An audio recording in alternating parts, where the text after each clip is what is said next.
ஆடி sale தள்ளுபடி up to 50%. Chennai Silks and Aha Oho Adi Sale. GT Holidays, South India's #1 travel brand.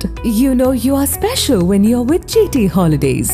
பழைய நகையை கொடுத்து white 11 மந்த்ஸ்ல அதே அடைக்கு புது நகையை எடுத்துக்கோங்க. எக்ஸ்ட்ராவா ₹1 தர வேண்டாம். Magic old gold exchange.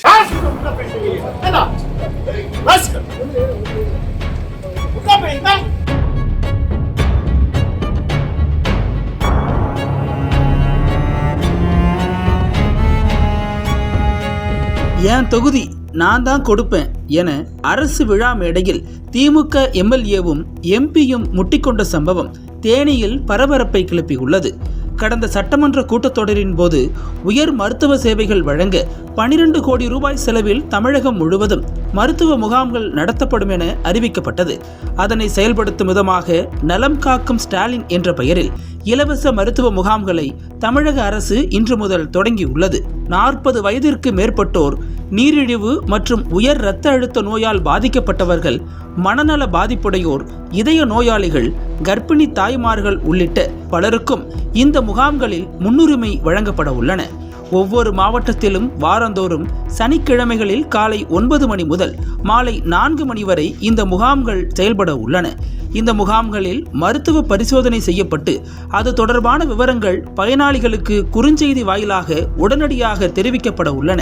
இந்த திட்டத்தை முதல்வர் Stalin Chennai Saint Bede's Anglo Indian மேல்நிலைப் பள்ளியில் தொடங்கி வைத்தார்.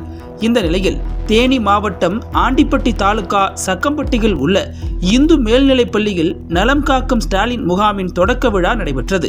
அதில் மாவட்ட ஆட்சித்தலைவர் ரஞ்சித் சிங், பாராளுமன்ற உறுப்பினர் தங்க தமிழ்ச்செல்வன், சட்டமன்ற உறுப்பினர்களான மகாராஜன், சரவணன் உள்ளிட்டோர் கலந்து கொண்டனர். அப்போது தேனி நாடாளுமன்ற உறுப்பினர் தங்க தமிழ்ச்செல்வன் கர்ப்பிணி பெண்கள், விபத்தில் உயிரிழந்தவர்களுக்கு நலத்திட்ட உதவிகளை வழங்க சென்றார். ஆனால் சட்டமன்ற உறுப்பினர் மகாராஜன், என்னுடைய தொகுதியில் நான் தான் நலத்திட்ட உதவிகள் வழங்குவேன் என நலத்திட்ட உதவிகள் வழங்கிக் கொண்டிருக்கும் போதே குறுக்கிட்டு பிடுங்கி இருக்கிறார்.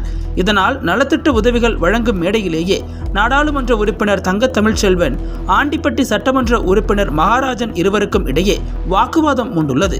அதில் இருவரும் மாறி மாறி ஒருமையில் பேசிக் கொண்டனர். பின்பு அங்கிருந்தவர்கள் இருவரையும் சமாதானம் செய்து விழாவை முடித்து வைத்தனர். அரசு நிகழ்ச்சி ஒன்றில் திமுகவை சேர்ந்த எம்எல்ஏவும் எம்பியும் மேடையிலேயே முட்டிக்கொண்ட சம்பவம் பொதுமக்கள் மற்றும் கட்சியினர் மத்தியில் முகசுளிப்பை ஏற்படுத்தியுள்ளது.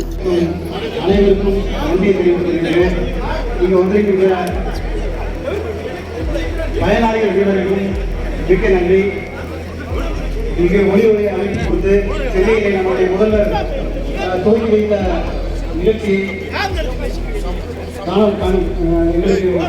தொடர்ந்து மருத்துவ முகாம் பொதுமக்கள் அனைவரும் அந்த முகாமிலே கலந்து கொண்டு சிறப்பிக்குமாறு கேட்டுக்கொள்ளப்படுகிறது. மருத்துவ முகாம் முறை பார்வையிடுமாறு கேட்டுக்கொள்ளப்படுகிறது. தொடர்ந்து மருத்துவ முகாம் நடைபெறும்.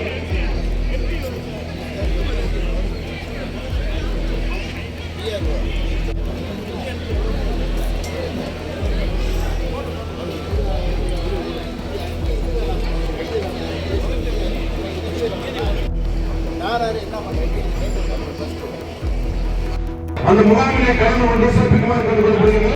துவங்கி வைத்த நிகழ்ச்சியை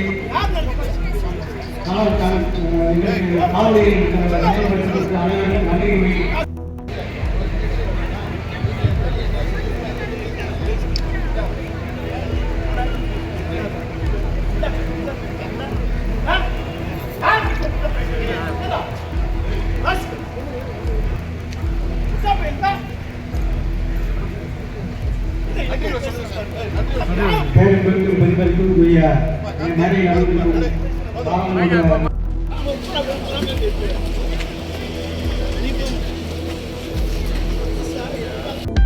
அனல் பறக்கும் செய்திகளை அப்டேட் செய்து கொள்ள நக்கீரன் களத்தை இப்பவே சப்ஸ்கிரைப் பண்ணுங்க.